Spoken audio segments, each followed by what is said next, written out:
ঢাকার সাভার উপজেলার পাইকপাড়া এলাকায় অবস্থিত এক সময়ের উচ্চাভিলাষী হাসপাতাল প্রকল্প এখন পরিণত হয়েছে পরিত্যক্ত ধ্বংসস্তূপে। স্থানীয়দের কাছে ইকবাল হাসপাতাল নামে পরিচিত এই বিশাল ভবনটি বহু বছর ধরে অব্যবহৃত অবস্থায় পড়ে রয়েছে। এলাকাবাসীর অভিযোগ, বর্তমানে এটি মাদকসেবী ও অসামাজিক কর্মকাণ্ডে জড়িতদের নিরাপদ আশ্রয়স্থলে পরিণত হয়েছে।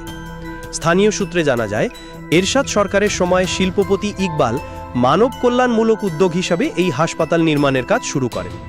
শুধু হাসপাতাল নয়, এর সঙ্গে একটি মেডিকেল কলেজ, এতিমখানা, মসজিদ, মাদ্রাসা সহ আরও কয়েকটি জনকল্যাণমূলক প্রতিষ্ঠান গড়ে তোলার পরিকল্পনাও ছিল।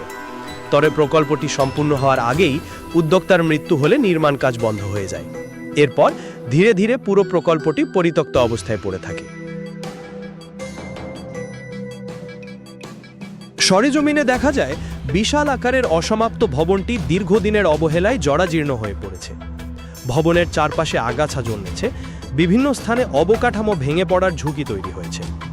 দীর্ঘদিন রক্ষণাবেক্ষণের অভাবে পুরো এলাকাটি এখন ভুতুড়ে পরিবেশের সৃষ্টি করেছে।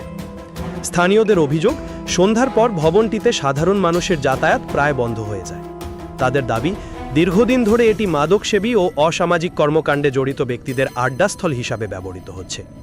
এতে এলাকাবাসীর মধ্যে নিরাপত্তা নিয়ে উদ্বেগ বাড়ছে। এলাকার প্রবীণ বাসিন্দারা বলছেন, একসময় এই প্রকল্পকে ঘিরে মানুষের অনেক আশা ছিল। হাসপাতালটি চালু হলে শুধু সাভার নয়, আশপাশের এলাকার মানুষেরও উন্নত চিকিৎসা সেবা নিশ্চিত হতো। কিন্তু অসমাপ্ত অবস্থায় পড়ে থাকায় সেই সম্ভাবনা আর বাস্তবে রূপ নেয়নি।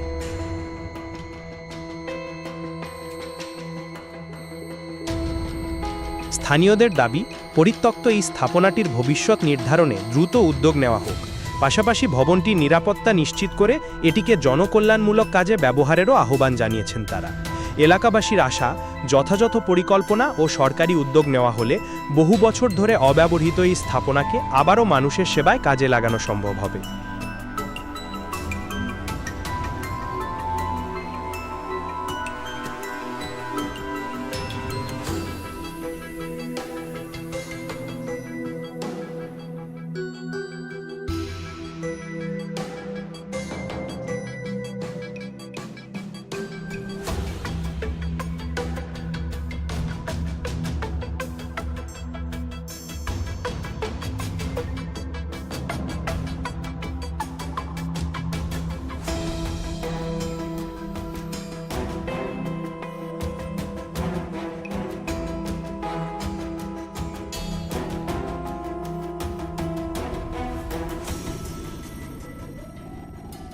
সাকিবুল ইসলাম, রাইট নিউজ টিভি।